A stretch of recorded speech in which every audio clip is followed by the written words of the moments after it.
Tšau,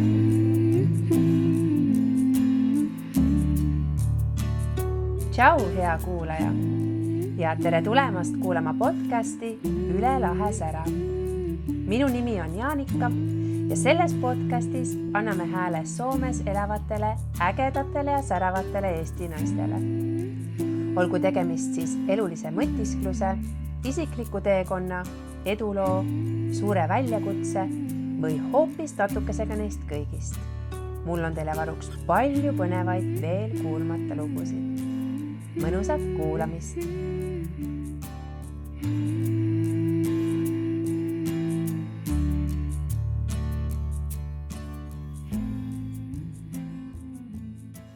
Tere Merike! Tere Jaanika! Kas sa tahaksid kõigepealt ennast ise tutvustada? Ma olen Merike, 52-aastane, elan Soomes perega, 3 lapse ema. Võib-olla ma isegi ütleks lühidalt, et tegutseja ja otsija. Kõlab väga põnevalt. Me kindlasti hakkame nüüd kaevama, et mis selle kõige taga peidus on. Ja mul on nii hea meel, et sa oled siin minuga koos ja et sul on täna aega minuga vestelda. Ja eks ma siis hakkan pihta ja küsin sult kõiki küsimusi, mida nii mina kui kuulajad kindlasti tahavad teada, et mis need sinu vastused on. Me kõik tahame teada, missugune on sinu lugu. Mul on kombeks alustada algusest ehk siis sellest teekonnast, kuidas sina siia Soome kolisid ja miks? Me tulime perega Soome 15 aastat tagasi. Aasta oli siis 2011. Lapsed olid ikkagi väikesed. Esimene oli 8-aastane, teine oli 6-aastane ja 3 oli 1,5-aastane. Soome tulime sellepärast, et tahtsime oma laste eludesse muutust. Me olime Eestis täitsa toredatel töökohtadel. Mina töötasin Swedbankis ärijuhina, mees oli piirivalves allohvitser, aga siis esimene laps läks kooli ja meil oli ka oma ettevõtte Eestis ja tulid sellised hetked ja sellised selged päevad, et tundus, et meie lapsed lähevad samasugusesse oravarattasse, kus meie oleme nagu kasvanud ja kus otsapidi on kaasas ka kõik see Nõukogude Liidu taak, et kuidagi tekkisid sellised väärtuskonfliktid ja tuli selge tunne, et ma ei taha, et mu lapsed nagu kuidagi kasvavad samas keskkonnas, et need muutused ei toimu Eestis ikkagi nii kiiresti ja ma usun siiamaale, et muutuste tekkimiseks on vaja põlvkondade vahetusi ja 10 aastaid ja siis me lihtsalt hakkasime mõtlema, et kuhu. Ja algul meil oli isegi laua peal 2 kaarti, Hispaania ja Soome. Me tellisime koju isegi hispaania keele õpetaja koos lastega seal ola jooksime mööda elutuba. Aga siis tuli ikkagi Soome variant sellepärast, et ma olin ise vahetus üliõpilasena 3 korda Soomes käinud õppimas. Esimest korda tegelikult aastal 1991, kui Soomes oli suur lama ja ma olin vahetusõpilasena Porvoo kaupa Oppilaidokses. Õppisin täitsa müüki ja marketingi ja selliseid asju ja töötasin Porvoo City Marketis saalimüüjana. See oli mu esimene Soome reis. Ja peale seda ma õppisin Tartu Ülikoolis ajakirjanikuks ja olin ajakirjandusüliõpilasena 2 korda Soomes vahetusüliõpilasena. 1 kord Tamperes ja teine kord Jyväskylä lähedal Korbilahdes. Et mul soome keel oli suus, sest ma olin 7. klassis, kui ma Viljandis läksin soome keele kursustele, rääkisin ennast lihtsalt sisse täiskasvanute soome keele kursustele. Kuigi ei tahetud mind võtta, et 7. klass ja see pole õpilastele mõeldud, ma lihtsalt nii tahtsin. Ja sealt ma sain tegelikult väga hea soome keele, sest mul nagu hea pea, õppisin kiiresti, olin kohusetundlik kõik grammatika asjad, et mul oli nagu soome keel olemas. Aga kui me Soome perega tulime, mees ei rääkinud mul ühtegi sõna ja lastele me teadlikult ühtegi pool aktsendiga soomekeelset sõna ei õpetanud.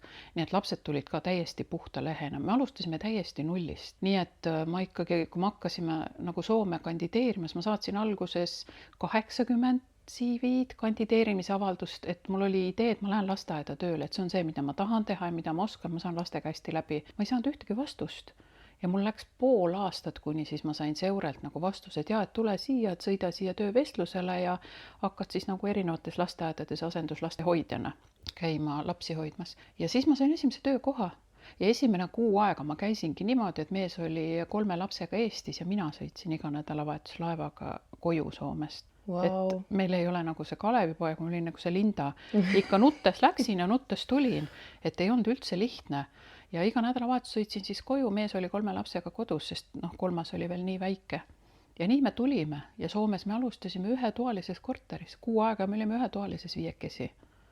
Kas see algus oli hirmus ka? See muutus, see suur muutus ära teha, kõik need olemasolevad asjad ja ka see oravaratas enda selja taha jätta?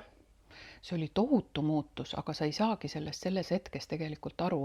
Ka nendest raskustest sa saad aru tegelikult, ütleme, esimese poole aasta jooksul, esimesed aasta, 2 on ikka väga raske, sellepärast, et me lihtsalt oleme inimesena võib-olla ka sellised, et me loome selle kujutluspildi, et vot ma lähen, mul on sellised oskused, mul oli ka keeleoskus, mõtlesin, et oi, ma olen seal lasteaias mõni kuu, et kohe lendan edasi, vaatan mõne parema töökoha, vaatan oma võimetele, oskustele, soovidele vastava koha.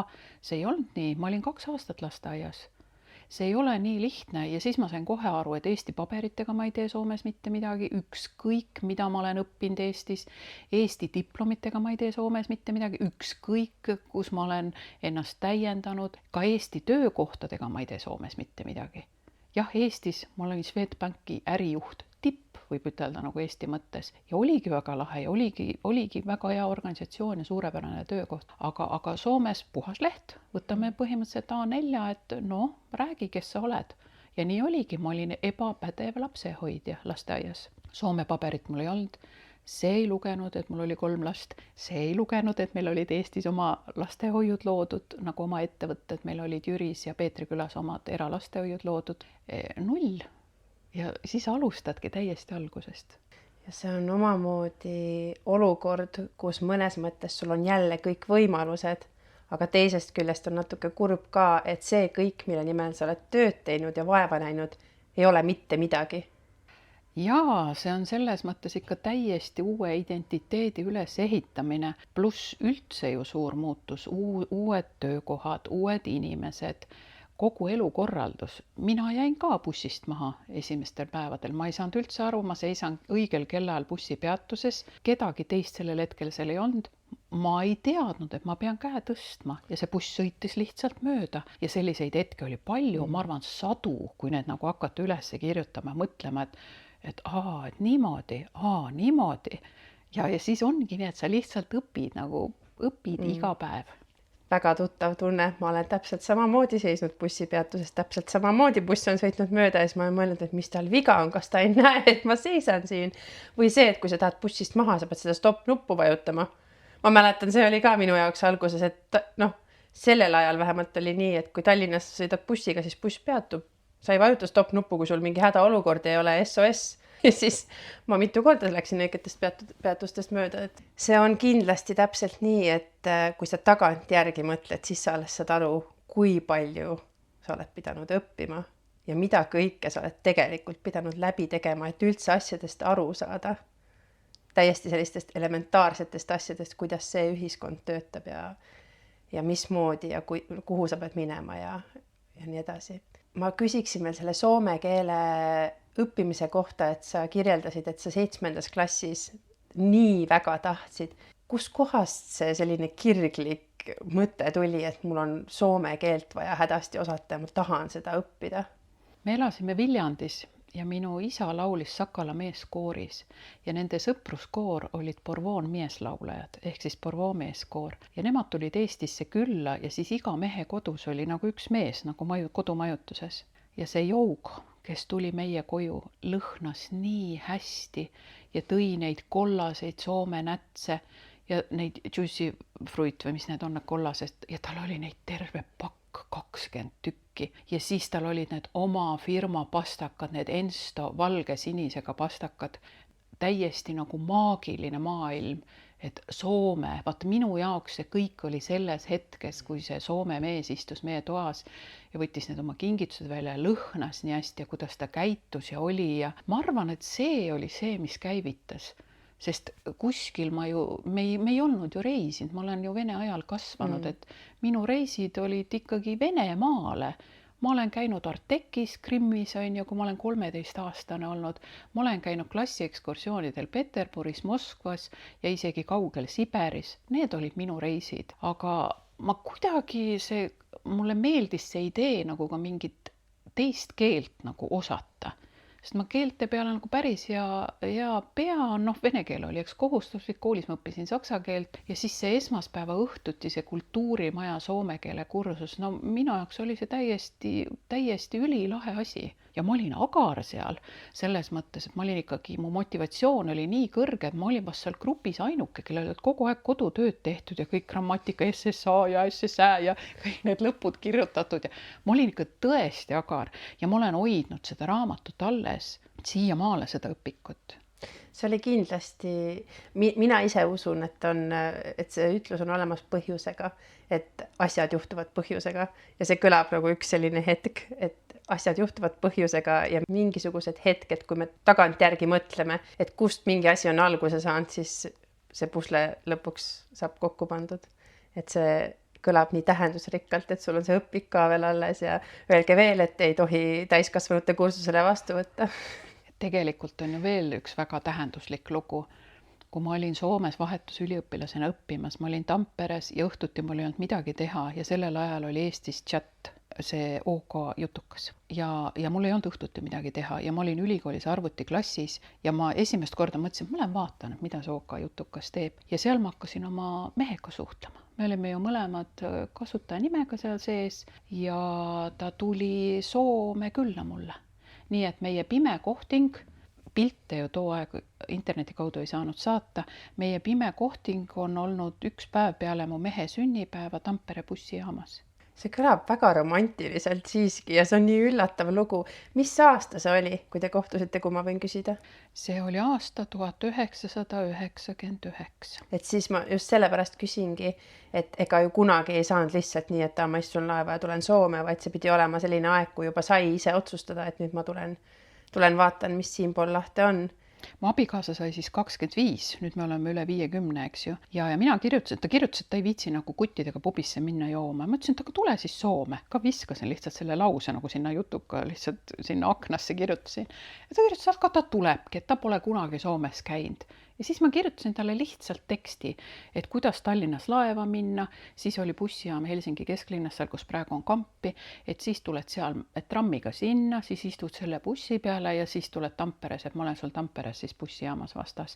Ja nii ma olin reede õhtu 9:30. Muidugi tohutu hirmude ja eelarvamustega, aga ma mõtlesin igast asju, et kui ta on kole, kui tal on mingisugused rünnaku eesmärgid, mina tunnen linna, ma tean täpselt, kuhu ära joosta, et siis jäägu üksi siia Tampere kesklinna ja mul olid ikkagi ka salaplaanid valmis.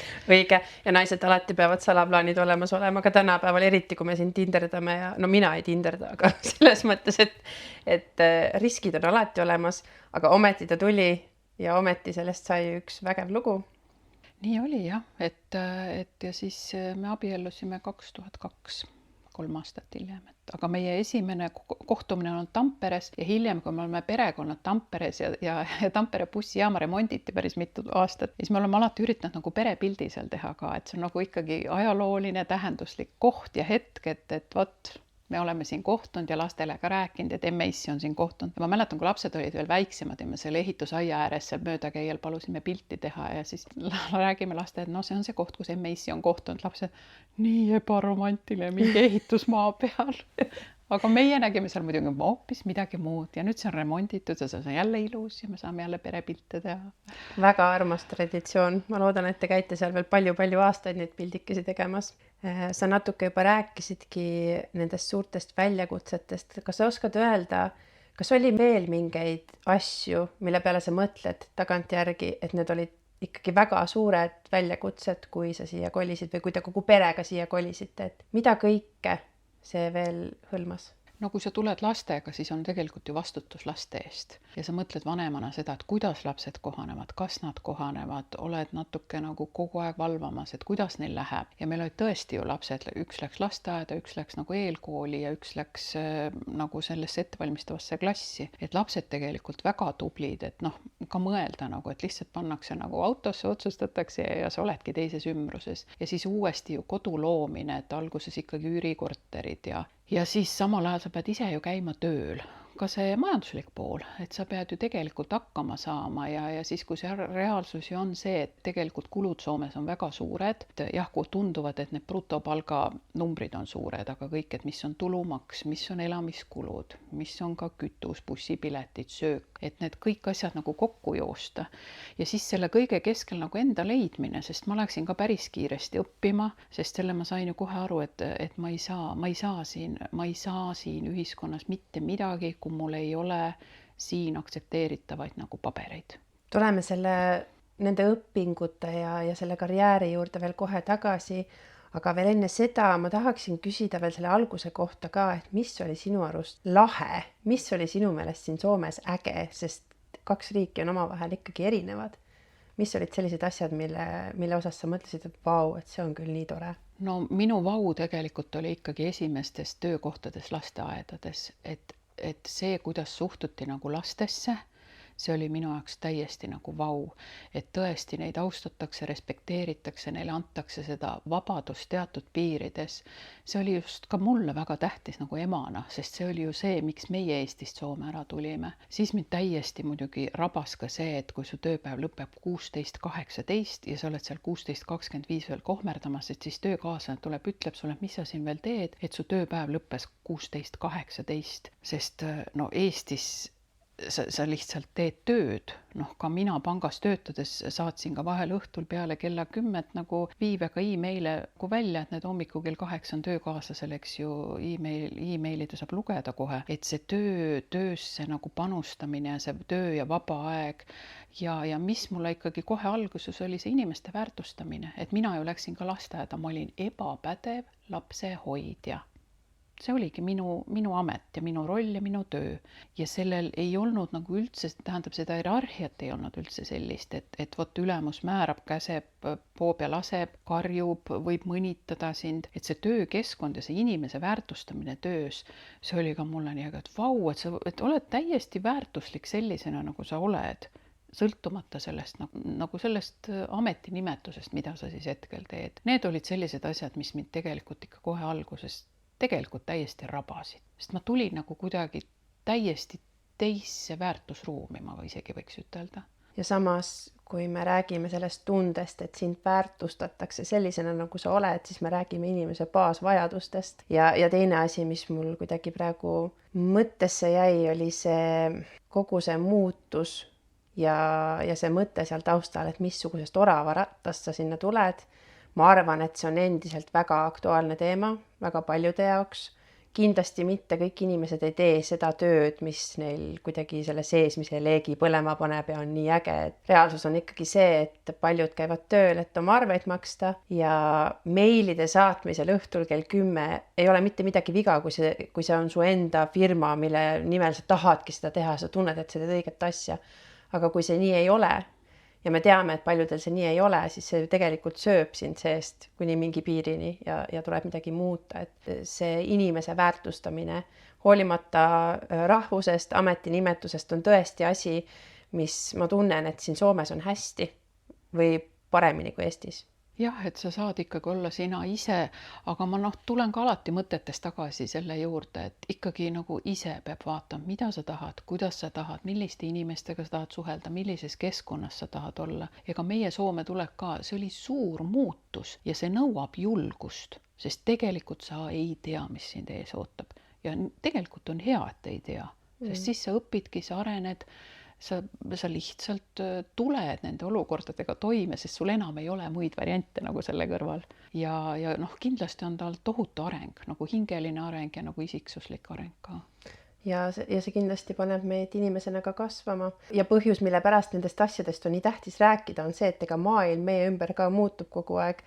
Ma olen päris kindel, et paljud asjad ei ole enam nii, nagu nad olid siis ja see on minu meelest selline väga oluline mõte, et nii Eestis kui Soomes või üleüldiselt see, kuidas inimesed mõtlevad oma elu prioriteetide peale, mida tänapäeval väärtustatakse võrreldes sellega, mida on väärtustatud 10 aastat tagasi, 20 aastat tagasi, see ju kogu aeg muutub ajas. Ja see muutub kohati tänu sellele, et me räägime nendest asjadest. See on nii tähtis, et sa nendest asjadest praegu siin räägid. Aga nüüd nendest õpingutest. Ebapädev lapsehoidja lasteaias ja sa läksid kooli, kui ma õigesti aru sain.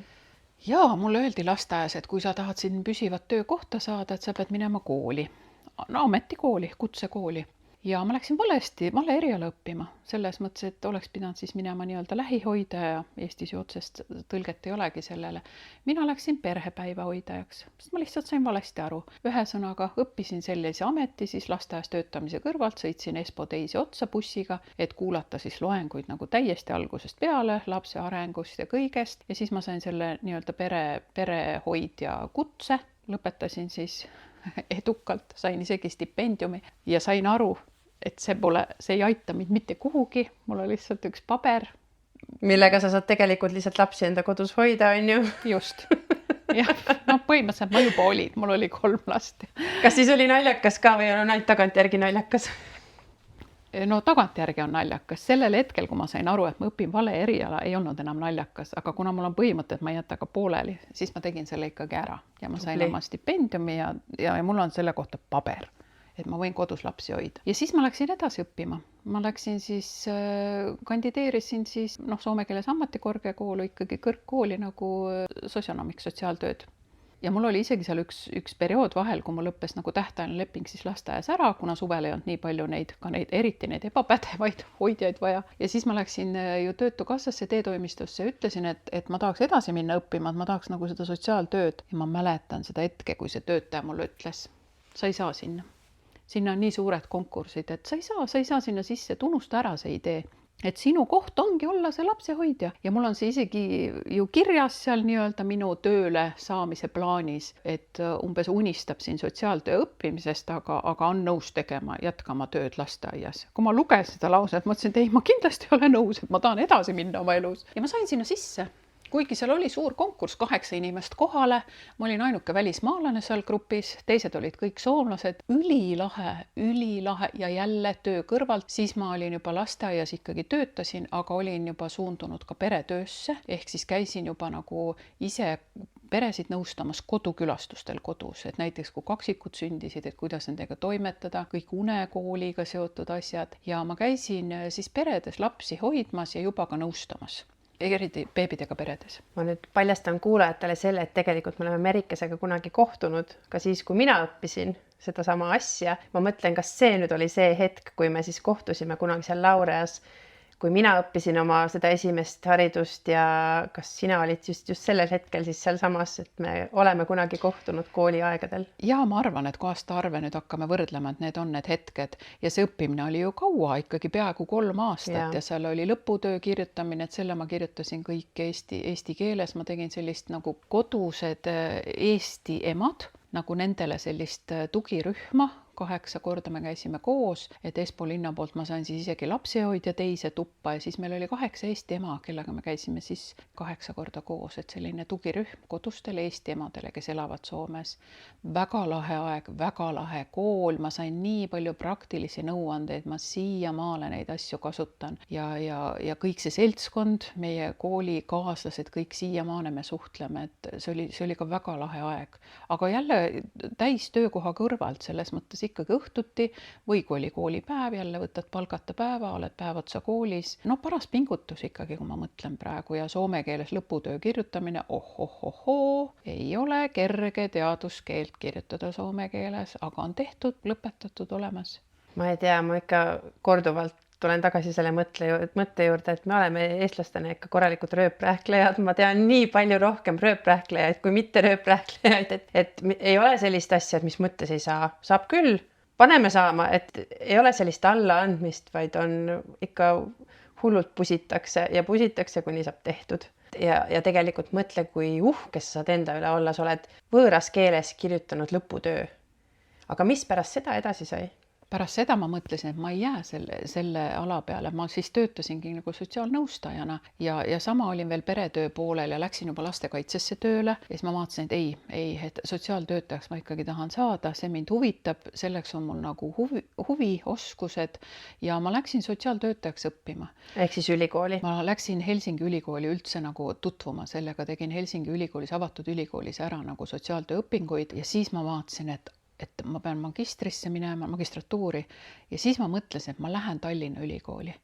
et mul on kergem kirjutada seda magistritööd eesti keeles ja ma tahan ka teada, mis Eestis nagu sotsiaaltöös toimub. Ja siis oli sama, ma ei teadnud tegelikult, mis edasi saab, et noh, kui ma täna tagantjärgi jälle vaatan, sama asi, jälle ei tunne süsteeme. Mul oli tegelikult Tartu Ülikooli ajakirjandusest ju magistridiplom ja ma olin selle nagu Soomes lasknud ära tunnustada. Mul tegelikult oli ühiskonnateaduste magister Soomes olemas. Mul oleks piisanud ainult teatud kursused, praktikat teha Soomes peale, ma oleks saanud pädevaks sotsiaaltöötajaks. Aga mina läksin ikkagi ümbert nurga. Ühesõnaga, ma sõitsin 2 aastat Tallinna vahet. Sain jälle palju uusi huvitavaid, lahedaid inimesi, kellega tutvuda. Aga sain ka väga selgelt aru, kus on Eesti sotsiaaltöö ja kus on Soome sotsiaaltöö. Ja siis ma esimest korda elus mõtlesin, et appi, et ma olen täitsa somm. Et ma tulen nagu teisest maailmast, ma olin juba 10 aastat Soomes elanud, et mu kõik kuidagi mõtted, isegi mu liigutused, maailmast arusaamised, need olid muutunud. Ja kui ma kuulasin nagu oma õpingukaaslaste lugusid sellest, et mida nad teevad nagu sotsiaaltöötajana Eestis ja millised on olukorrad, ja siis ma tundsin ka tänutunnet, et ma olen Soomes. Appi, ma olen täitsa somm, see on nii toredasti öeldud ja tegelikult, kuna ma ikkagi ise ka olen töötanud päris pikalt sotsiaalvaldkonnas, ma olen selle peale väga palju mõelnud, see ei ole tegelikult halb asi, sest me oleme jõudnud punkti, kus meil on siin Soomes päris palju eestlasi, kes sellel erialal töötavad, kellel oleks tegelikult Eestile nii palju anda, et seda koostööd tuleks ehitada ja seda tuleks tugevdada. Ma olen tööl selle peale palju mõelnud ja üritanud ka ise neid sidemeid vaikselt rohkem ja rohkem luua, aga ma näen, et siin oleks järgmine samm see 2 riigi vaheline koostöö arendamine just selles valdkonnas. Ja ma tahangi küsida sinult, sest see on nii põnev teema, et mis olid need kõige suuremad erinevused siis, mis sa tähele panid, kui sa seal Tallinnas käisid ja nende teiste lugusid kuulsid, et kus see Eesti sotsiaaltöö sinu vaatevinklist sel hetkel oli ja mida kõike, mis olid need kõige suuremad erinevused? Mul oli see mõnes mõttes see õppimine, ma praegu julgen isegi kasutada sellist sõna, et šokiteraapia.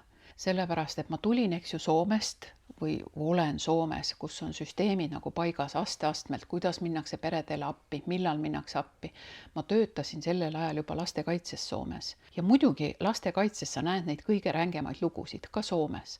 Aga see, mida nähakse nagu Eestis peredes, ühesõnaga, näiteks Eesti pere olukord, kus tõesti lapsed elavad nagu ilma madratsiteta kuskil maamajas põranda peale, söövad mingid maha pandud kaussidest. Ma ei uskunud, et sellisel aastaarvul on selliseid lugusid veel Eestis. Aga seda räägivad mu enda kursuse kaaslased, nad kohtuvad nende peredega. Siis kui ma kuulasin neid lugusid, ma mõtlesin, et ma ei suudakski Eestis teha sotsiaaltööd näiteks kuskil maapiirkonnas. Ma lihtsalt nutaks, ma jookseks kokku, ma põleks läbi, aga ma nägin samal ajal ka neid näiteks Eesti peresid Soomes või üldse lastekaitses. Loomulikult need on nii kriitilised olukorrad või need olukorrad, kus siis lapsed peab kiiresti ära viima ja kõik. Ja täna ma ju põhimõtteliselt teen sama tööd, ma töötan nagu Soomes on ta siis, eks ju, sotsiaalikriisipäivystus, Eestis sellisel kujul teda ei olegi. Aga võiks olla? Võiks olla, nagu sotsiaalkiirabi nime all Eestis, üritatakse seda arendada ja ma olen samas hetkes, et ma olen pakkunud praegu Eestisse ka sotsiaaltöö ajakirja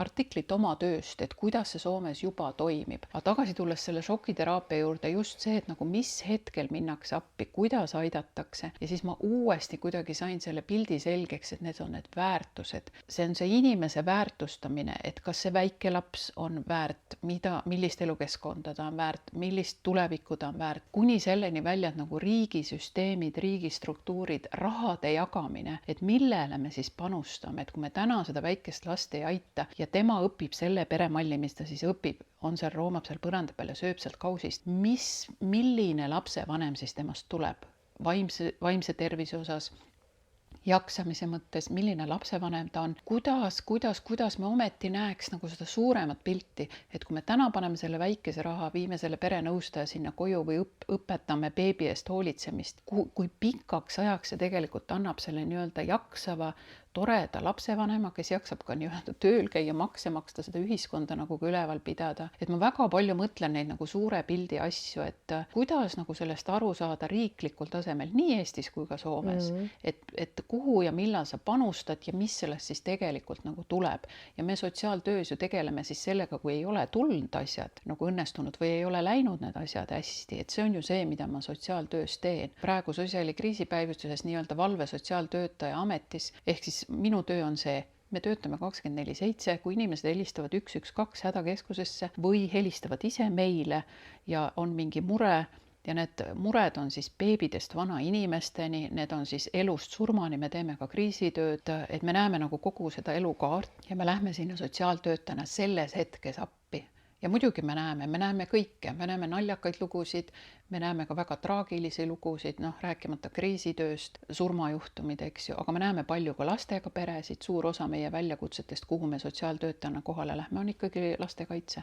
Ega sotsiaaltöö valdkonnas on Soomes ka hetkel selles mõttes kehvad lood, et kärbitud on väga palju ja kärbitakse jätkuvalt ja kõikidel selle ala professionaalidel on suur mure.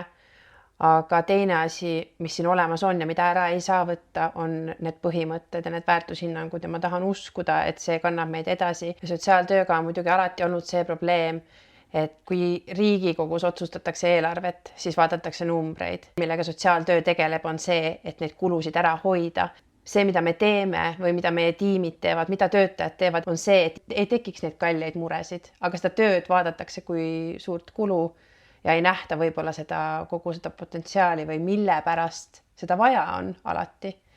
Meil on ka väike kohustus selles mõttes seda nagu nähtavaks teha või näidata, et mille pärast see on oluline, et meil on olemas sellised teenused ühiskonnas, sest mitte kunagi ei saa olema sellist olukorda, kus ei oleks inimesi, kellel ei juhtuks õnnetusi või kellel ei tekiks suuri muresid või probleeme. Et see kuidagi see mõte siin, et kõiki peab aitama. See on see, mille pärast me ilmselt seda teeme ja mille pärast sotsiaaltöö olemas on, aga äkki kui keegi seda kuulab ja ka Eestis, siis äkki tekib mõni mõte, et loodame, et see koostöö Eesti ja Soome vahel areneb ja me saame neid häid praktikaid ühest riigist teise viidud. Mul on tegelikult hea kogemus, sest kui Ukraina sõda hakkas ja need ukrainlased nagu ka Esposse tulid politseijaoskonda tõesti need sõja esimesed päevad ja nädalad, kuna ma oskasin vene keelt, siis ma läksin nagu sinna neile vastu ja ka politseinikele appi ja kogu seda olukorda nagu lihtsalt aitama sinna ja aru saama sellest olukorrast, et mis nüüd toimub. Pluss omad hirmud ja mul on ka ema Eestis ja mis see sõda nüüd Ukrainas ja see tuli ju täiesti šokina. Ja siis ma olin 2,5 aastat ka nagu pagulaskeskuses juhtiv sotsiaaltöötaja, et see oli ka teise nurga alt vaatamine, et see läks nii kiiresti see kriis, et see oli ju globaalne kriis siiamaale kestab. Kuidas siis neid asju üles ehitada, mis on siis need inimeste esmavajadused, kuidas on siis nagu nende inimestega kokku saamine ja nendega koos olemine, kes siis tulevad seal 2 kilekotti näppus. Mul on meeles nagu need Ukrainast tulnud vanainimesed, kellel on siis oma tehtud hoidised, et need on siis need, mis nad nagu kaasa haarasid, eks ju. Ja kui ta lihtsalt istub seal voodi peale, räägib, et kuidas ta on... Tuleb pisar silma, mul ka. Ma hea meelega räägiksin sellest natuke veel, sellepärast, et see 2022 oli see aasta, kui see sõda hakkas. Ma mäletan seda hommikut, kui ma vaatasin neid uudiseid. Mu vanemad saatsid pildi, kus nad olid Eesti Vabariigi aastapäeval vaatamas lipu heiskamist. Nad ei olnud veel uudiseid näinud ja mina samal ajal lugesin uudiseid, et sõda on hakanud. Ja ma lihtsalt hakkasin nutma. Ja ka mina töötasin sellel hetkel alaealiste pagulaskeskuses, rühmakodus, kuhu toodi siis neid Ukraina lapsi, kellel ei olnud vanemaid. See oli õudus. Selles mõttes, et siin ei ole mitte mingit muud sõna, kui sulle tuleb sinna keskuse ette bussidega neid lapsi. Ja me räägime lastest, kelle ema ja isa on kas kadunud või jäänud kodumaale või tulevad tagant järgi või mis iganes. Seal oli nagu 100 erinevat varianti. Või siis oli täpselt nii, et tuleb laps, kes ei tea, kus ta vanaema on ja see vanaema võis olla just see, kes nende hoidistega sul seal Espos oli. Ühest küljest see mind kandis, et mul oli see pagulastöö kogemus, ma teadsin juba, mis see on, aga mitte miski siin elus ei valmistan sind kuidagi nagu lõpuni ette selleni, et kui sul tulevad need inimesed otse sõjakoldest, mis tunne see on neid sealt vastu võtta.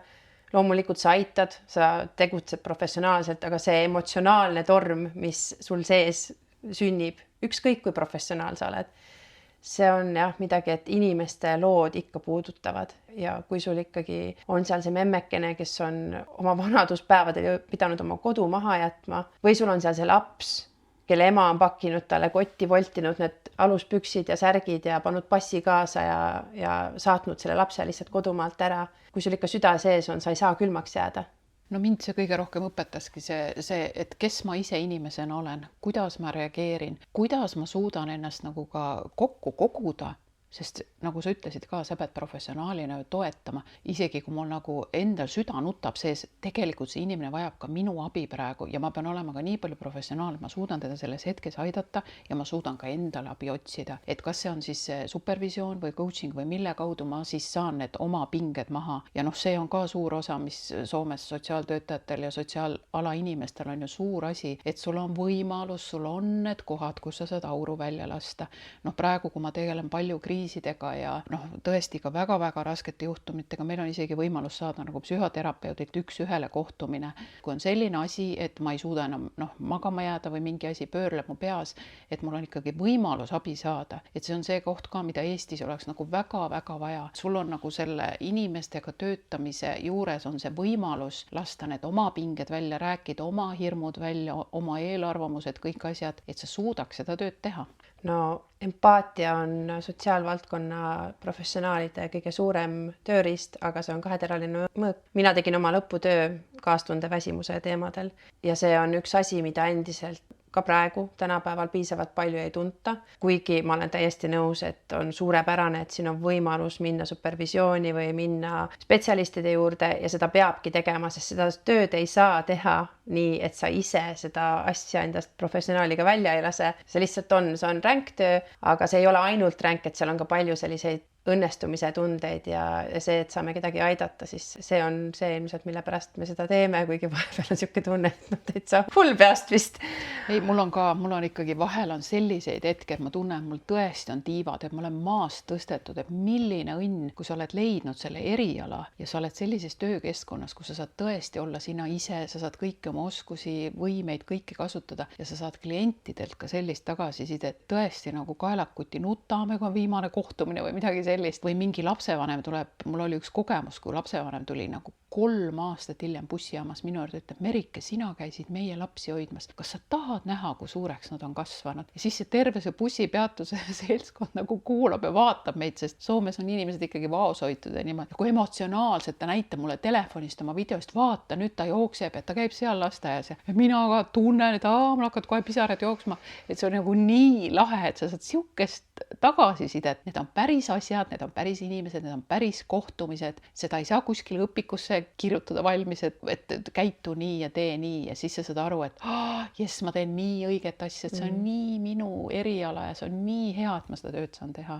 Ja, see on tõesti erakordne amet selles mõttes, et seal on neid väga magusaid hetki ja neid väga valusaid hetki ja need käivad kogu aeg käsi käes. See on selline veits sürr kohati isegi ja aga sellel on põhjus, miks me seda teeme. Me oleme pajatanud siin mingil määral karjäärist ja toimetustest ja õpingutest, aga peale selle, et sa töötad sotsiaal- ja kriisi valdkonnas, mida muud sa veel praegu teed? No kõige selle tasakaalustamiseks on saanud minust maainimene. Mina, kes ma olen ikkagi linnas kasvanud, 5 aastat tagasi käis selline klõks ära, kui ma olin ühes alpaka farmis ja minu nina ees, siis alpaka sünnitas väikese poja ja ma arvan, et see tuli ikkagi kosmosest, see on ka mingisuguse tee näitamine mulle, ma arvan väga tugevalt, et see on seotud minu isaga ja ma arvan väga tugevalt, et see on veel eriti seotud minu vanaisaga, keda ma ei ole kunagi näinud ja kellel oli Viljandimaal üks kõige rikkamaid talusid, enne kui ta siis Siberisse viidi. See on kuidagi sealt liini pidi tulnud sõnum mulle.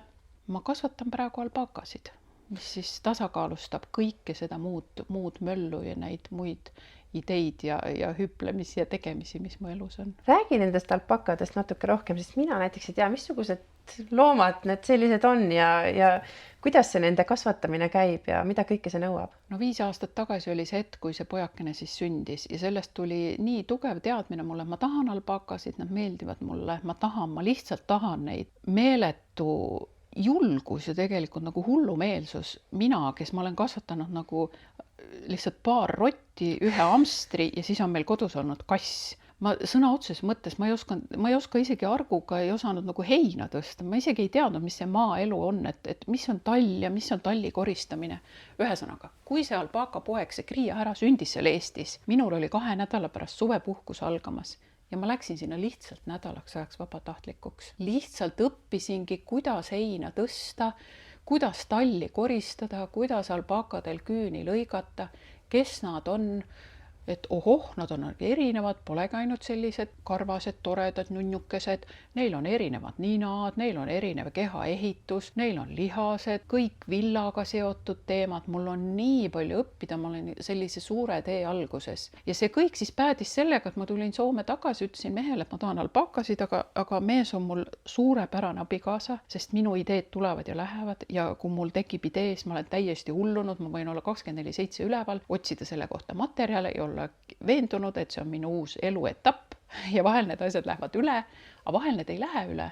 Ja alpaka teema ei läinud üle. Ja see asi päädis sellega, et ma tulin koju ja ütlesin mehele, et sina tahad maja ehitada, me elasime ridaelamus siis, ja mina tahan alpakasid, paneme need asjad kokku, et 50-50 ja kõik on õnnelikud. Ja meil olid lapsed juba suht suured siis ja siis mõtlesin ka, et kellele seda maja, et ridaelam on okei. Aga see asi läks niimoodi edasi, et ma hakkasin vaatama lihtsalt kruntide ja maamüügikuulutusi ja salajal mehele ütlema, et nüüd läheme seda vaatama, teist vaatama. Me käisime mingit koduloomaaeda vaatamas, Helsingist kaugemal tund aega sõitsime, aga seal olid mingid minipõrsad ja eeslid ja seal tõesti kõik lõhnes ja need tegid seal häält ja kõik ja siis mees ütles ka, et nüüd see nali lõpeb. Et nüüd palun, see idee oli kõik väga tore, aga nüüd on nagu viimane piir tulnud. Aga siis ma leidsin veel Espost ühe sellise krundi ja salaja leppisin selle niimoodi kokku, kuna me mõlemad teeme vahetustega tööd, et talle ka sobiks see krundi vaatamise aeg. Ma sain ta sinna krundile. Ja edasi juhtus. Ja temal olid omad asjad, mis käivitusid ja minul olid omad asjad ja nüüd on niimoodi, et meil on Espos, jah, meil on krunt ja meil on maja ja meil on alpakad. See lugu tundub nagu hullu loona, aga see täpselt nii on läinud. Mina sellest ka ühtegi sammu ei taganenud ja nüüd on meil aasta aega olnud omad alpakad õue peal. Nii et mul on praegu 4 tüdrukut, kes mind kodus ootavad. Väga vägev. Alpakatüdrukud siis, lisaks oma tütardel. Hea täpsustus. Ja. Sa ütlesid nii toredasti oma abikaasa kohta ja mul tuli selline mõte, et igal naisel võiks olla ikka selline keegi, et kui naine ütleb, et mul on selline mõte, siis on see keegi, kes ütleb, et vaatame, mis teha annab. See on nii tore, sest ikkagi unistused on tähtsad ja kui mingi asi ikka südame natuke kiremini põksuma paneb, siis peab vaatama, et mis asi see selline on. Ikka korralik susserdamine ka selles mõttes, et salaja mingeid krundi vaatamise aegu kokku leppida ja nüüd sa siis elad sellel krundil, nagu ma aru sain. Me elame sellel krundil ja mul on nüüd täpselt aasta olnud alpakad õue peal ja ma olen muidugi meeletult õppinud ja olen ikkagi täiesti algaja. Mõned päevad tagasi just käisin jälle ühe alpaka kasvataja juures terve päev õppimas neid asju. Ikkagi olen jätkuvalt nii vaimustunud nendest, lähen sinna talli, koristan selle kaka, tõstan need heinapallid, ise mõtlen ka, mis toimub. Siis olen kuulnud ka kõrvalt arvamusi, et kas see on nagu okei, nagu 2-kordse kõrgharidusega inimene tõstab siin sitta, ütleme siis otse välja. See on nii okei, kui üldse võib olla. Esiteks ma olen väljas, siis mind väga ennast puudutab see, et ma olen vaikuses. Alpakad on ka nii vaiksed, nad on nii tundlikud. Kui ma lähen teistsuguse jopega, kui mul on teistsugused töökindlad, nad vaatavad, ohoo, uus algus. Mulle see nii sobib, nad tasakaalustavad nagu kõik selle muu möllu mu elus ära. Ja siis ma lähengi ja mul on ju 4 looma ainult. No mis see talli koristamine on? Pool tundi on see tegelikult õue jõusaal. No mis see on, ma natuke kärutan. Ja kuna alpaka kaka on veel tegelikult ilma keemiata ja nii väärtuslik, varsti ma panen need kotti ja annan siin kõikidele lillekasvatajatele. Ma vaatan veel, mis sellest asjast tuleb. Nüüd ma mõtlen selle peale, et ma tahaks neid ära paaritada kevadel. Kuna nad on peaaegu aasta otsa tiined, siis see paaritamine peab olema suvekuudel, et suvel sünniks. Siis tuleb meil pügamise aeg, ma pean pügajaga nüüd kokku leppima. Ma pean eelmise aasta villad ära puhastama, need saatma nüüd tänavu aasta villadega nagu villavabrikusse. Kui nii lahe, täiesti teine maailm. Absoluutselt, see on nii äge. Ma arvan, et võib-olla võiks isegi öelda niipidi, et minu meelest oleks täitsa eluterve, kui 2-kordse kõrgharidusega inimesed vahepeal kohtukski sitahargiga. Ega sitaharg ei küsi su käest, et mitu haridust sul on. Et see on ju lihtsalt tegevus ja õues toimetamine, maal olemine, loodusega tegelemine, kokkupuutumine, see on nii eluterve. Ma pigem julgeks väita, et inimesed on natukene kohati liiga palju kaugenenud sellest kõigest. Absoluutselt minu meelest nii vägev, et sa sellise asjaga tegeled, et kui kellelgi veel selline mõte tuleb, et tahaks midagi sellist teha, andke minna, sellel pole üldse vahet, mis haridus sul on või mis eriala sul on või ole kas või, ma ei tea, Rootsi prints, selles mõttes, et anna minna. See tasakaalu leidmine ja looduses olemine praegu, et ma järjest rohkem liigun selle poole tagasi. Ma liigun päris palju vaikuse poole tagasi. Ma liigun päris palju selle poole tagasi, et ma vaatan väga täpselt, kellega ma kohtun. Ja ma järjest rohkem usun kõikidesse energiatega seotud asjadesse. jah, vahel kuulan ka igasuguseid lugusid, podcast'e, Youtube'ist, videosid, aga mõtisklen päris palju, et kuidas need asjad ikkagi maailmas käivad, kust see rahu tuleb, mis asjad on ikkagi paigas. Kui ma lähen ikkagi sinna metsa ja vaatan ikkagi seda suurt kaljut ja mõtlen, et see on ikkagi olnud siin nagu tuhandeid aastaid, siis selles peab mingi point olema. Kui siin on mu allikas, mul on ka oma allikas ja sealt voolab täiesti kristallpuhas vesi välja, siis selles on väga suur mõte sees. Need on päris asjad ja nendes on sellised jäävad asjad, et see kõik muu möll siin, majad ja rahad ja tööd, see on nagu selline peenvirvendus selle peal, et see on selline inimeste mäng, aga kõik need muud asjad mind väga-väga huvitavad ja kõnetavad praegu need teemad. Nii põnev. Üleüldse mul on selline tunne, et nii tore, et see vestlus on kuidagi nii sügav ja kuna sa valid teadlikult, kuhu sa oma aega kasutad, mille peale sa oma energiat suunad, siis mul on nii suur hea meel, et sa täna mul ikkagi siin oled. Ma tahaksin sinu käest küsida, mis on olnud sinu jaoks su elu kõige suuremad saavutused ja mille üle sa uhke oled? Ma olen selle üle uhke, et ma elan ja et ma usun oma südame häält ja intuitsiooni. Ma järjest rohkem õpin seda, et need õiged asjad tulevad su juurde, need õiged inimesed tulevad su juurde, et ma oleks nii palju tark ja et ma oleks nii palju avatud, et ma võtaks need vastu. Isegi kui need on nagu karmid õppetunnid või mingid asjad, millest sa ei saa aru, mõtled, miks see tundub ülekohtune, tekitab mingi hetk või inimene või olukord viha, mõtled, kust see tuli, miks see tuli, mida see mulle räägib, mida ma sellest õpin. Kuidas ma saan jälle nagu selle tasakaalu tagasi ja olen ka aus, et need asjad on mulle antud ja nüüd see minu tarkus ja see avatus, et kas ma võtan need vastu ja mis ma siis sellest ikkagi õpin, kuidas ma sellest hetkest olukorrast nagu edasi lähen, paremana ka ja targemana. Ega on palju asju, mida me ei saa siin elus mõjutada, aga oma valikud just nimelt on üks selline asi, mida me saame ise mõjutada.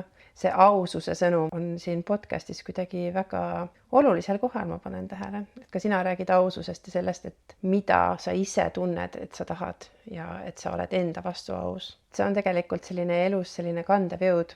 Kas sul on meeles ka mõni sekeldus või naljakas seik nende kõikide aastate jooksul, kui sa siin oled ja sa oled igasugustes olukordades olnud, et kas on juhtunud midagi naljakat või on sul kuidagi meeles mõni ereseiklus, mille peale sa mõtled tagantjärgi ja ikka jääb muigama? Üsna alguses, kui ma lasteaeda tööle läksin, see on ka selline lugu, mida ma tegelikult siiamaale nagu imestan vahepeal, et meie erinevused siis võrreldus soomlastega, see kuulub sinna rubriiki.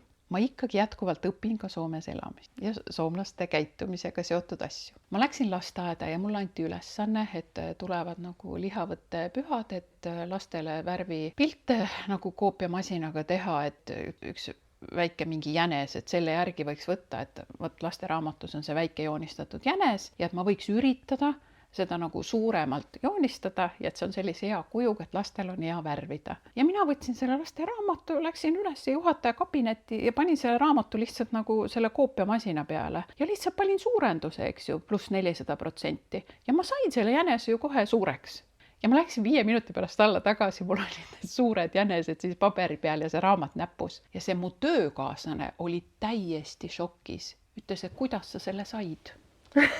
Ja ma mäletan nagu siiamaale seda hetke. See nüüd natuke läheb kokku selle eestlaste nupukuse jutuga. Me lihtsalt oleme avatud, me mõtleme lahendusi ja me mõtleme kastist väga palju väljapoole. Me lihtsalt kogu aeg meil pea töötab. Ja sealt tuleb nagu vabandus soomlased, aga meie erinevus. Kui te olete olnud nagu aastakümneid heaolu ühiskonnas ja te olete õppinud ära teatud asjad teatud kombel tegema. Ja nii on alati tehtud. Nii on minu vanaema teinud ja nii mu ema. Ükskõik mis asi see on. Kas see on söögi tegemine, mingite asjade tähistamine, kuskil kohas kuidagi käitumine. See on nagu nii, nagu stambiks läheb ära ja see tähendab ka minu jaoks seda, et inimesed jooksevad nagu kokku. Jah, nad on turvaliselt rahulikud, nad teavad, kuidas elu läheb, aga sest elust kaovad värvid ära. Ja see on ka näiteks üks suur põhjus, mida ma hakkasin aasta tagasi tegema. Ma läksin salaja stand-up kursusele Oo, ma ei rääkinud seda mitte kellelegi. nüüd teavad kõik. Mind huvitab see teatrimaailm, mind huvitab esinemine, ma tahan saada tähelepanu. Ma läksin täiesti salaja stand-up kursused, mõtlesin, ma tahan seda teha. Ja ma olen seda teinud aasta otsas salaja praegu. Ma teen soome keeles stand-upi. Mul ei ole ühtegi Facebooki videot. Ma olen ääri-veeri sellest rääkinud, et mul on kuskil mingid esinemised. Mul on olnud aasta jooksul üle 20 esinemise. Ja see on mulle nii palju õpetanud minust endast ja ka soomlastest ja eestlaste ja soomlaste erinevusest. Minu teemad stand-upis on praegu just see, et kui sa tuled eestlasena Soome ja mida sa siin koged ja näed ja mis asjad panevad sind nagu imestama. Ja stand-up on selleks ideaalne kanal, et testida erineval pool Soome elavate inimeste huumorisoon, vahel naerda ka iseenda üle, aga vahel ka vaadata, et me eestlased oleme ikkagi nii nupukad ja toredad ja me peaksime olema uhked, et me oleme eestlased ja me elame Soomes. Meil on nii palju anda ka Soome ühiskonnale. No absoluutselt, see oli nüüd küll selline paljastus, et mul tuli selline tunne, et ma tahaks vaatama tulla, ma tahaks kuulama tulla ja mul hakkas kohe nagu nupp nokkima, et see on siuke teema, et no siin on nagu lõputult, vaata inglise keeles öeldakse, et it keeps giving, no see on täpselt siuke, et seal ma kujutan ette, et on asju, mille kallal annab nöökida. Ma olen selles ka algaja, täpselt nagu ma olen alpakade asjades algaja, aga ma ei jäta seda, sest ma tean, mis ma sealt saan. Ja see on raske, see ei ole nii kerge, et ma lähen lavale ja räägin ja viskan paar nalja. Ma võin seltskonnas olla jutukas, joome natuke veini ja nalju tuleb robinal. Aga kui sa lähed lavale, sul on see vastutus, sa ei tea seda publikut, sa ei tea, mis naljad peale lähevad. See on väga-väga raske. Nüüd ma õpin seda uuesti, ma läksin jälle jätkukursusele, et kuidas ikkagi need naljad üles ehitatakse, kust see nali tuleb. Mul on nüüd 20 esinemist selja taga, ma olen näinud, mis naljad töötab, mis on võib-olla see minu stiil. See on jälle nii lahe. Ma lähen sinna. Täpselt samamoodi ma läksin tegelikult ka taekwondood harrastama. Kui ma otsisin oma lapsega, et oleks kodu lähedal üks selline trenn, kus saaks ema ja laps koos käia. Nii mõtlesin, et no nii, mul on tore, selline sportlik tüdruk kasvab seal. Tüdrukut huvitas see trenn 3 korda. Mina, täiesti ära tehtud. Hakkasin käima taekwondoos, mina, kes ma mõtlesin, et ma olen tore, leebe, naiselik, leidsin äkki täieliku poweri sellest, ma võin nagu teha lööke, mul tõusevad jalad jumala kõrgele, sellepärast ma olen iluvõimlemises käinud lapsena, mul on nii head eeldused ja ma täiesti ära tehtud taekwondooga. Niimoodi, et ma olen teinud ööeksamit praegu, ma olen käinud Soome meistrivõistlustel, mul ripuvad kodus pronksmedalid Soome meistrivõistlustelt, või eesmärk on saada Soome meistriks aasta või 2 pärast oma vanuserühmas. Jah, 50+ naisi, neid ei ole palju, kuid siiski meid on, et ma ei võistle päris iseendaga, et ma lähen kõnnin ja saan kuldmedali. Ma pean ikkagi tegema oma liigutuste sarjad ära, ma pean osalema võitlustes niimoodi, et mul on kõik peakaitse, kujuta ette, mul on hambakaitset suus, ma olen välja nagu karumõmm, mul on peakaitse, hambakaitse, mul on suured kindad, mul on säärekaitsmed, ma olen nagu jäähokimängija, mul on jalakaitsmed ja kujuta ette, mul on 52 ja siis ma lähen võitlema teise naisega ja ma saan punkte selle eest, kui mingi löök nagu läheb pihta talle ja taekwondo ei ole nagu nii hull, et me nagu boks, et mingi veri lendab midagi. Ei, asi on osavuses, keha juhtimises, liigutustes, täpsuses. Ma olen nii vaimustunud sellest taekwondoost. See on ka selline asi, et ma ei räägi sellest nii palju, aga ma tean, mis mu järgmine vöö on. Ma tean, et ma tahan, et märtsikuus on alati Soome meistrivõistlused. Mul on juba 2 pronksi. Ma tahan saada kulla, ma tahan saada 1 aasta Soome meistriks. Ma käin seal kas või senikaua, kuni ma olen 60, siis on võib-olla juba teised ei tee või midagi ja siis ma saan meistriks. Issand, sa oled ikka võimas naine, alpakad ja sitahargid ja kriisitöö ja sõjad ja taekwondo ja pole vist asja, mille ees sa kuidagi kohkuksid, et kui sa ikka tunned, et sa tahad, siis sa lähed ja teed ja ootad kas või seni, kuni sa saad 60, aga sa saad selle tehtud. No ma tahan, sest kui sa hakkad nagu julged hakata nagu elama, siis sa julged neid asju nagu vastu võtta, aga ma olen tõesti õppinud ka seda, nagu ma ka ise olen praegu mitu korda öelnud, ma ei räägi nendest asjadest, sest mulle tundub ka, et ma räägin nendest asjadest siis, kui on nagu õige aeg. Sest see, kui sa nagu seda nii-öelda laiali jagad seda maailmale, jah, sa saad toetust, aga sa saad ka palju sellist asja, kust ei tule seda toetust. Kas see on siis negatiivne vastukaja või on mingisugune arvamus, mis kuidagi läheb sulle siis hinge ja pidurdab sind või tõmbab mingi jälje peale sellele sinu tegemusele. Ja siis ma olen õppinud selle, et ma räägin siis, kui on selle aeg. Kui ma olen Soome meister, küll ma panen siis oma peakaitsme ja hambakaitsmega pildi sinna Facebooki või kuhugi. Noh, siis ma olen Soome meister, ma räägin siis. noh, praegu rääkisin kõik välja.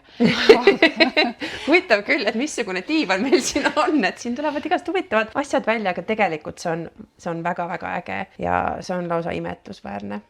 Ja ma loodan, et sa järgid edaspidi ka samamoodi oma südant. See on lihtsalt nii võimas, et tulebki teha, no meil on ainult üks elu endiselt, et tulebki teha neid asju, mis on toredad, mis toovad sellist tunnet, et kui lahe, ma tahan seda veel teha ja ma tahan veel paremini ja mingid eesmärgid, et miks mitte? See on julgus ja see piiride nihutamine nagu, või selle tajumine, kui sa oled nagu tõelises flow tundes, siis sa tegelikult tajud, need on murdosad sekundid või mõned sekundid, kui sa oled selles seisundis, et sa tajud, et kõik on hästi ja kõik on võimalik. Sa oled nagu sellises ühenduses universumiga, kui sa saad aru, et kõik on juba paigas, et kõik on juba hästi, et pole vaja nagu neid mingeid suuri eesmärke. Jah, mulle meeldivad ka mingi unelmakaartide tegemised ja sellised asjad, unistuste kaarte teed ja visualiseerid ja mediteerid. Jah, ka see kõnetab mind, aga siis, kui sa selles ühes hetkes oled, minul on see näiteks tänases eluhetkes on väga palju siis, kui ma olen alpakade juures, on mingi hetk, kui läbi puude tuleb päike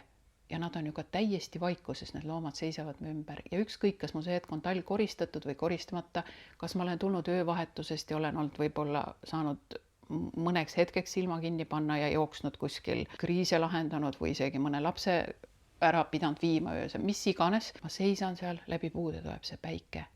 Siis ma mõtlen, ma olen nii tänulik, et ma olen nii tänulik selle hetke eest, et ma olen praegu nii kohal ja siis ma tunnen, et ma saan nagu sellise jõu ja sellise teadmise, et kõik on jälle hästi, kõik on võimalik ja kõik on. See tegelikult läheb päris palju kokku ka selle enese maandamise teemaga, mille kohta ma oleks niikuinii tahtnud sinu käest küsida, et ilmselgelt selline hetk, kui see päike sealt puude vahelt paistab ja need loomad on vaikuses su ümber, sellel on selline tervendav jõud. Aga mida muud sina teed ja kuidas sina ennast maandad, kui sul on rasked hetked või on palju stressi? No meil kõigil mõnikord on selliseid hetki, et on mured või on kiire või on stressi. Mismoodi sa veel ennast maandad? Kui on ikka väga-väga raske, siis ma ikka ka nutan.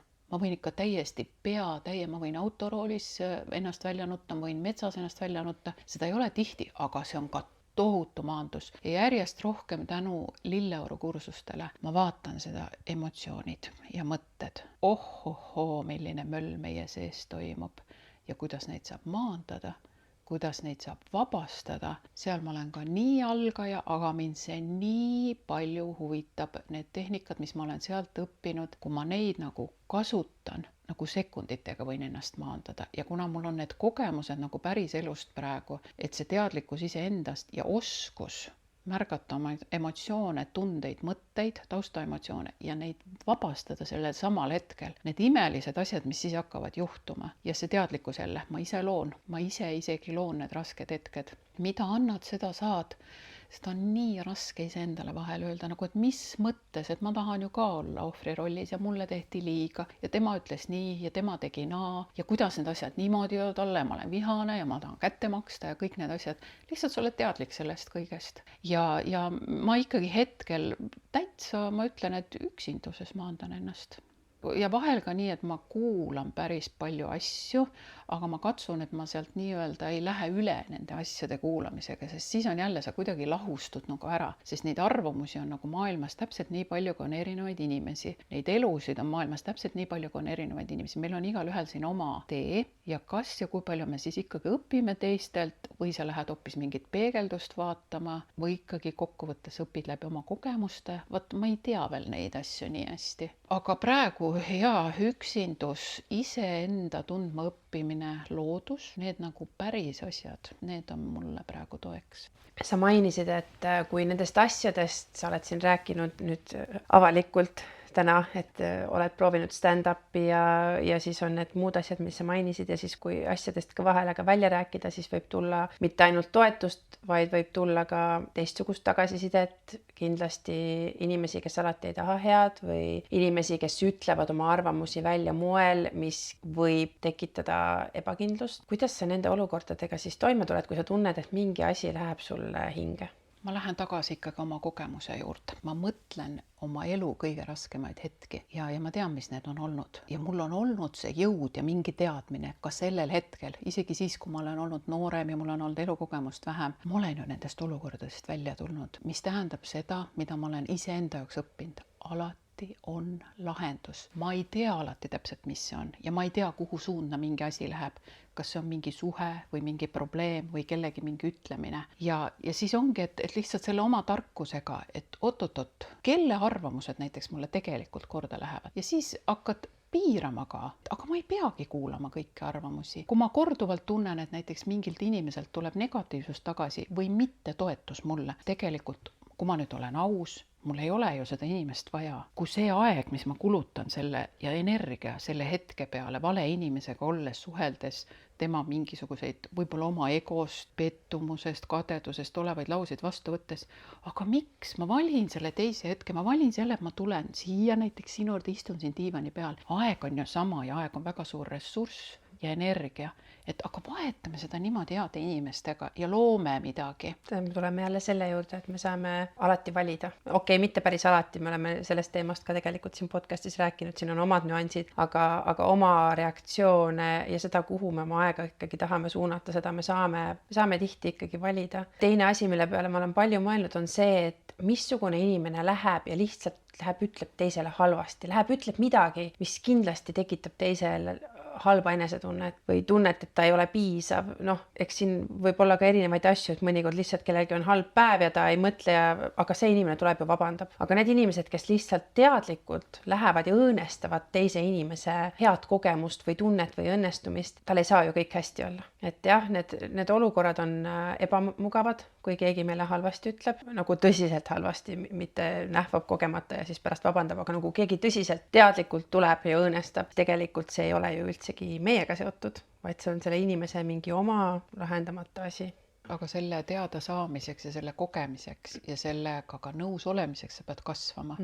Sul peab olema see oma selgroog ja see teadmine, elukogemus, varasem toimetulek, et sa suudad seda nagu ära eraldada ka, et sa julged ka seda piiri sinna vahele vedada. Et see nii on, et ole sina seal teisel pool piiri, mina olen siin pool ja oleme mõlemad rahus. Ela seal omas maailmas, aga et mina ka ei lase sellel jamal nagu oma maailma valguda, et ma ei võta seda vastu. Ma nii-öelda oma mõtetes või on ju täiesti tehnikat ka see, et kui keegi sulle halvasti ütleb, et mõtle endale läbipaistev vihmavari pea kohale. Ja siis see lihtsalt valgub sealt maha. Sa lihtsalt kaitsed ennast ära ja lase minna ja lase selle inimesel ka minna. Mingu oma teed, arenegu ise, õppigu, olgu omasuguste seas, areneb ei arene, ka tema valik, mina ei võta sellest vastutust, head teed. Kui me räägime veel Soomes elamisest, tahaksid sa veel kokkuvõtvalt öelda, et mis sulle siin elamise juures meeldib? Mulle meeldib siin ikkagi teatud rahu ja vahel mulle väga meeldib, et siin on need asjad nagu paigas kõik või et on mingitest seadustest kinnipidamine ja siis vahel ma tunnen, et see jälle nagu just käivitab mind ja tahaks sellega võidelda ja mul on nagu rohkem energiat, avatud meelt nagu neid asju ka muuta ja eluga edasi minna. Ka muidugi loodus on võimas siin, aga samas ma olen nagu nii avatud meelega ka, et kui näiteks keegi küsiks, et mida sa teed 5 või 10 aasta pärast. Mina oleks täna küsinud, räägi. Ega ma ei tea. Sest ma ikkagi katsun nii avatult ka elada, ega mul täpselt ei ole ka homne päev paigas rohkem, ma tean, et ma olen nüüd tööl näiteks homme. Ma olen praegu hetkel nagu väga avatud meelega isegi kogu maailmas ringi vaatamas. Ma vaatan praegu hetkel uudiseid, ma mõtlen, kui turvaliselt ma ennast tunnen. Ma olen vaadanud, Google'isse pannud ka näiteks Filipiinidel müügis olev hostel. Ja ma luban endal seda mõttemängu, aga miks mitte? Ma tahan sooja, ma tahan päikest, päike on minu jaoks väga suur energiaallikas. Siis ma mõtlen oma vanuse peale, siis ma mõtlen oma laste vanuse peale. Mõtlen, aga üldse pole hilja ju veel midagi oma elus muuta ühel hetkel. Et kujuta ette, kui ma oleks seal Filipiinidel, mul oleks hostel, ma saaks kõiki sõpru sinna külla kutsuda, kõik saad istuda seal sinises vees, varbad, lihtsalt päevitada, lihtsalt olla, teha retriite, oleks eestlasi, oleks soomlasi, oleks sakslasi, oleks inglise keelt rääkivaid inimesi, selle kõigega ma saaks hakkama, ka jumalast lahe variant.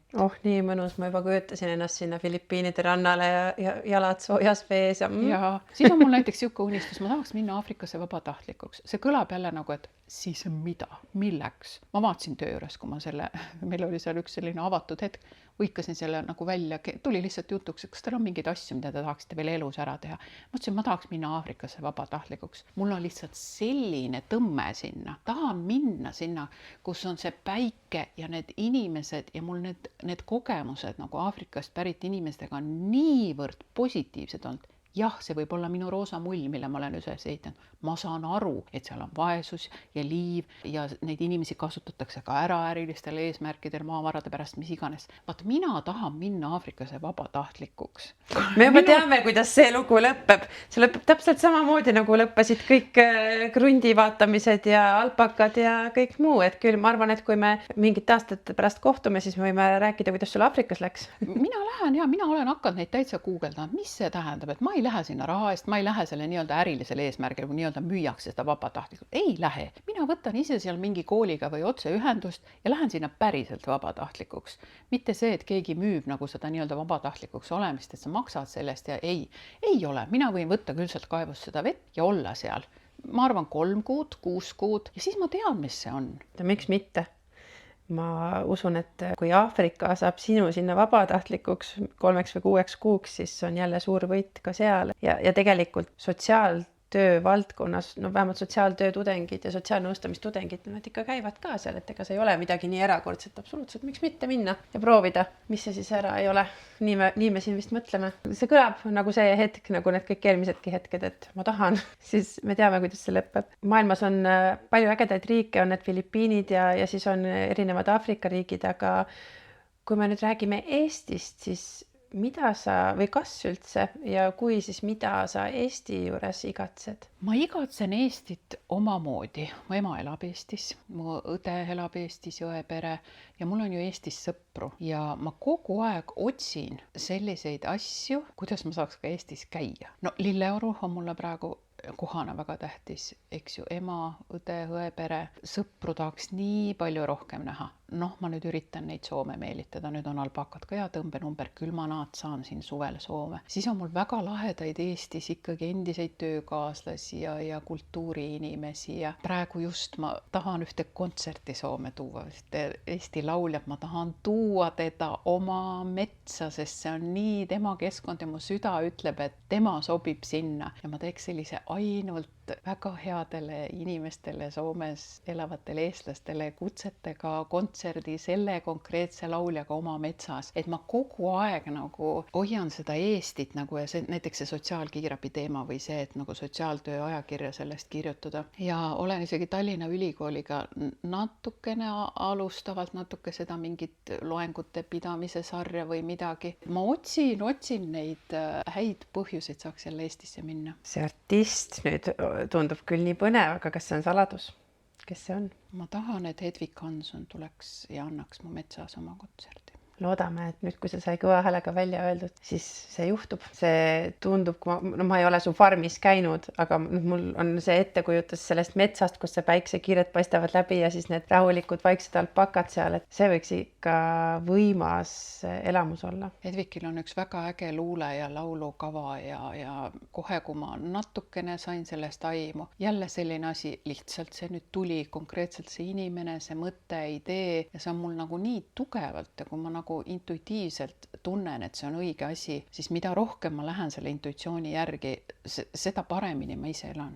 Ja ma elan alati paremini siis, kui ma ka annan. Aga nagu ma ütlesin, et ma nüüd vaatan väga täpselt nagu, et kuidas, kellele, mismoodi, et asi ei ole nagu üldse kunagi minu puhul nagu rahas. Vaata, raha on selline asi, et ma saan sellest aru, et seda on nagu vaja ja ma käin ju ka palgatööl ja nüüd on alpakadega seoses ka oma ettevõte ja kõik, aga see on ikkagi nagu vahend. See on vahend. Et positiivne vahend, ma armastan raha, see annab võimalusi teha mingisuguseid asju, aga mille pärast sa midagi teed, see on midagi kõrgemat ja nagu paremat ja mõnusamat kui ainult see mingi summa. Jah, peab olema midagi, mis toob selle rahulolu tunde. Mis on sinu elu alustalad? Me oleme neid mingil määral ka kindlasti siin vestluse ajal puudutanud, aga mida sa oma elus tähtsaks pead, mis on need baasväärtused ja sulle olulised harjumused? Ma arvan, et ikkagi selline kohalolek, ausus ja inimesed. ükskõik kui hästi iseendaga läbi saad ja ükskõik kui tore on nagu minulgi on olla üksi metsas või käia oma allikavee järel, siis kui on need nagu päris kokkusaamised ja nii-öelda südamesse asjad, et need on nii palju väärt ja need ikkagi tulevad ka aususest ja kohalolekust. Et võib-olla need ausus, kohalolek ja inimesed. See on kuidagi väga võimas sõnum ja ma loodan, et kõikidele, kes seda episoodi ühel hetkel kuulavad, tuleb selline tunne, nagu mul hetkel on. Mul on selline tunne, et see on selline väga südamesse vestlus. Need asjad, mis elus päriselt midagi loevad. See tunne siin praegu on väga võimas ja ma loodan, et sealt kõrvaklappidest on ka seda kuidagi tunda või kõlarist või autos või kus iganes inimesed seda podcasti siis ühel hetkel kuulavad. Mis sa tunned nüüd tagantjärgi, kui sa mõtled oma elu peale kõikidele elatud aastatele, kas siis siin Soomes või siis ka enne seda, et mis on olnud sinu jaoks need kõige suuremad õppetunnid? Kui ma tagasi mõtlen nagu oma elu ja tulen nagu praegusesse hetke, siis kõige karmimad lood on ikkagi seotud sellega, kui ma olen olnud ise nagu täiesti avatud südamega ja ma olen olnud nagu täiesti lahti. Ja nüüd tahaks öelda, et mind on ära kasutatud, aga tegelikult ju õige lause, ma olen lasknud ennast ära kasutada. Mul on nagu väga karmilt sisse sõidetud, et need on sellised lood, kus on mind energeetiliselt täiesti tühjaks tõmmatud. Niimoodi, et ma olen ikka nii maas, et ma ei tea, kas ma järgmine päev ärkan. Ja tegelikult on väga lihtne, no mis iganes olukorrast me räägime, võib-olla erinevaid olukordasid, aga ärakasutajad tekitavadki ju ohvris selle tunde, et ma olen lasknud ennast ära kasutada. Et see ei ole mitte kellegi teise süü kui minu enda. Ükskõik missugusest ärakasutamisest me siis räägime. See ärakasutamine juhtubki sellise mehhanismiga, et ärakasutaja tekitab ohvris süütunde. Need on olnud väga karmid hetked, aga ma olen nendest tohutult õppinud ja täna ma olen nende hetkede eest tänulik. Kui midagi sarnast praegu hakkaks mu elus tulema, ma olen juba kohal, ma juba märkan, ma ei lase nendel asjadel minna üldse enam nii kaugele, ma ei lase endast enam üle sõita. Et nii palju tugevaks ma olen küll kasvanud ja ka mõnes mõttes ka oma ego olen selles mõttes kasvatanud. Nüüd ma ei lase küll endale enam peale astuda ja ma teen päris kõvasti häält, sest see jõud, mis siis mu seest tuleb, on see siis elukogemusest, lihtsalt hingelisest arengust, et siis ma möörgan päris kõvasti ja selle üle ma olen uhke, et ma olen teadlik nendest olukordadest ja ma märkan, et ma olen õppinud nendest olukordadest ja hingelises mõttes on mind nagu hästi, kui ma suurelt mõtlen nagu kosmost ja universumit, mind on väga palju õpetanud ja aidanud see, mis tundub paljude inimeste jaoks õudne, aga mis on minu jaoks nagu kuldsed hetked tegelikult. Ma olen olnud oma pereliikmete surmahetkede juures. See on ka selline teema, millest me ei räägi, see on valus, ootamatu. Miks sa seda mainid, aga see on olnud midagi nii suurt ja erakordset ja võimast, mille pealt ma olen ka väga palju õppinud ja teadlikumaks saanud. Tänu sellele näiteks tänasel hetkel ma olen kriisitöös väga hea. Mul on selline pagas ja selline teadmine millestki, et näiteks töö tõttu ju me läheme praegu olukordadesse, kus inimesed on teinud näiteks enesetappu või ootamatult liiklusõnnetuses surnud või olnud mingi õnnetusjuhtum ja on see surmaga kohtumine ja ma lähen sinna täiesti rahulikult ja ma tulen nende olukordadega väga hästi toime. Et mul nagu see räägib minule endale sellest teest, et mulle on antud ka nagu elus neid hetki ja kogemusi ja sa ikkagi kogu aeg nagu õpid, arened, lähed edasi, aga sa oled ka teadlik sellest, et kus sa oled selle õppinud kõik ja mida sa oled sealt kaasa võtnud. Sa ütlesid praegu nii huvitavalt ja kindlasti see on ka tõsi, et surm, miks me peaksime sellisest asjast rääkima. Mul on selline tahtmine või tunne, et räägime mingisugusest tabust, siis mul tuleb selline tunne, et seda ma tahan küll surkida ja räägime me siis surmast, mis on tegelikult ju üks osa elust. Me kõik peame mingil hetkel selle teemaga silmitsi seisma. Samamoodi nagu ka sünd või siis rasked haigused, ehk siis asi, millega ma ise olen pidanud silmitsi seisma selle aasta algusest saati. Ma olen väga palju selle peale mõelnud, sest surm või näiteks vähk, no mõlemad on sellised teemad, et tulevad veits siuksed judinad võib-olla peale ja osade jaoks ongi väga raske sellest rääkida ja see on ka okei. See on absoluutselt okei, et tuleb tunne, et see teema on minu jaoks raske, aga see ei tähenda seda, et nendest ei peaks rääkima. See on ikkagi tegelikult ju täiesti orgaaniline osa elus olemise juures. Ja see annab minu arust sellele elule, me ju elame praegu, vaat me istume siin praegu ja see on praegu see hetk ja see elu. See annabki selle jõu, isegi nagu see teadlikkus sellest surmast või sellega kohtumisest, siis sa saad aru, et vau, tegelikult iga hommik ma teen silmad lahti, vau, ma elan. Ja siis see, et aga kuidas siis? Ja mitte see, et ainult endale või see, aga mulle on antud tohutud võimalused. Mulle on antud põhimõtteliselt kogu see maailm, need energiat, mõtted, plaanid, mida ma nüüd teen, milline võimalus ja milline tänutunne, et sa teed hommikul silmad lahti ja sul on kõik võimalik. See oleks ju maksimaalne, kui ma iga hommik niimoodi suudaks ärgata ja oleks niimoodi nagu nii avatud ka, et ma võtan kõik vastu, mis tuleb, mis tuleb, ma õpin, ma olen tänulik ja kõik nii. Ikkagi on lahe, elada on ju lahe. Absoluutselt on lahe ja loomulikult mitte keegi ei saa nii, et iga hommik ärkad üles ja oled selline täis energia, et ma olen nii tänulik, ma elan ja nüüd vaata, mis võimalusi päev mulle toob.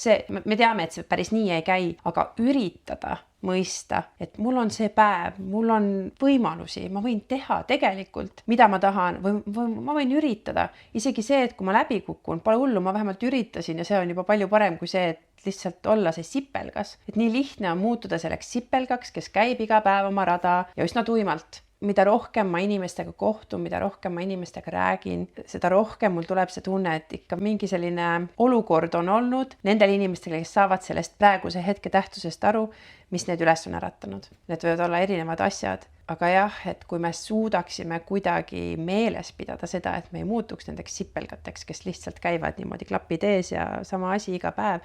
See on ka okei, kui sa täiega seda naudid. Aga lihtsalt see, et kui on mingi tunne, et ma ei tea, ma lihtsalt teen mingit asja, kas sellel üldse on vahet. Elu on ju tegelikult nii väärtuslik. See hetk on väärtuslik ja meil on võimalusi ja miks mitte neid siis kasutada, miks mitte olla täielikult ärkvel. Jaa, sama meelt selles mõttes, et see teadlikkus sellest ikkagi see hetkes olemine ka ja olla nagu kohal, ikkagi see kohal olek. Just see, et mis mulle nagu head meelt teeb, kust ma seda energiat saan, et see tegelikult ka see hea enesearmastus ja see teadlikkus nagu iseenda kasvust ja sellest, et ma tahan luua, ma tahan edasi elada ja ma tahan nagu olla ka hea, ka sellised nagu eetilised väärtused ja kõik need, et lihtsalt tugevdad seda nagu kogu aeg, aga sa saad tugevdada just läbi nende nagu heade kohtumiste või nende õpitud asjade, aga et sa tunned, et sa nagu elad, et sa tõesti elad kogu aeg. See on väga väärtuslik tunne. Kui sa selle kogemuste pagasi juures saaksid näiteks nooremale endale nüüd nõu anda või teistele naistele nõu anda, siis mis need sinu nõuanded oleksid? Kui ma nüüd oleks päris noor, ma ütleks, et mine reisi, vaata ringi, kohtu erinevate inimestega. Iga inimene toob sulle mingil määral selle oma maailma. Ole avatud, aga ole ka tähelepanelik. Ära luba endale haiget teha, usu oma intuitsiooni. See südame hääl ikkagi väga palju meile räägib. Isegi kui ta räägib vahel väga-väga vaikselt, tal on õigus, see tuleb lihtsalt hiljem, sa saad aru ja saad selle kogemuse ja teadmise, et tal oli õigus, et ma oleks pidanud kuulama oma südame häält. Kuidagi tuleb selline külmavärinate tunne jätkuvalt. See on lihtsalt midagi maagilist, mis meil siin praegu on. Ma tahan sinu käest küsida, et millest sa unistad? Me oleme mingil määral rääkinud nendest Filipiinidest ja sellest kuldmedalist, mis kindlasti ka tuleb ja Aafrikast, aga kas on veel midagi, mida sa tahaksid nüüd kõva häälega välja öelda, et millest sa unistad? Emana ma unistan muidugi sellest, et mul lastel läheks hästi. Ja ma näen praegu neid märke, kuidas nende tiivad hakkavad kandma ja siis see on mu enda sees see protsess, et kuidas siis lastel lubada lennata. See on nagu hetkel mu elus päris olulisel kohal, aga ma tahaks ikkagi olla normaalne inimene. Ma unistan sellest, et mul on nagu asjad paigas, et ma juba näen ja tajun mingeid asju. Ma unistan ka sellest, et ma saaks inimesi rohkem aidata. Ja mul on ka selles osas tugev sisetunne, et see on seotud alpaakadega. et kuidagi see kõik, see minu elukogemus, aitamised, nõustamised, alpaakad, kõik see asi nagu viib sellisesse kuhugi suunda praegu. Ja sellest ma unistan, et alpaakad avavad ühe värava, mida ma veel praegu tegelikult täpselt ei tea. Et me praegu veel ei tea, mis kõik tuleb, aga midagi vägevat, midagi võimast, kui see on see kutsumuse tunne. Ja seda on tegelikult hästi põnev ka nüüd niimoodi jälgima jääda, et mis kõik järgnevad aastad toovad. Täiesti viimasena ma tahaksin sinu käest veel küsida. Selle podcasti nimi on Üle lahe sära ja ka Üle lahe ära. Mis sulle, Merike, sära silma toob? Armastus, päike, elu. Väga võimas. Nende 3 sõnaga ongi paslik lõpetada see episood. Ma tahan sind südamest tänada. See oli üks võimas vestlus. Kuulajatele ma ütlen, et meil on siin kordamööda pisarad silmis olnud ja tõesti vau. Aitäh sulle, et sa jagasid minuga oma aega ja energiat ja rääkisid sulle tähtsatest asjadest. Aitäh! Aitäh sulle! Aitäh, et kuulasid Üle lahe sära podcasti ja järgmise korrani. Tšau!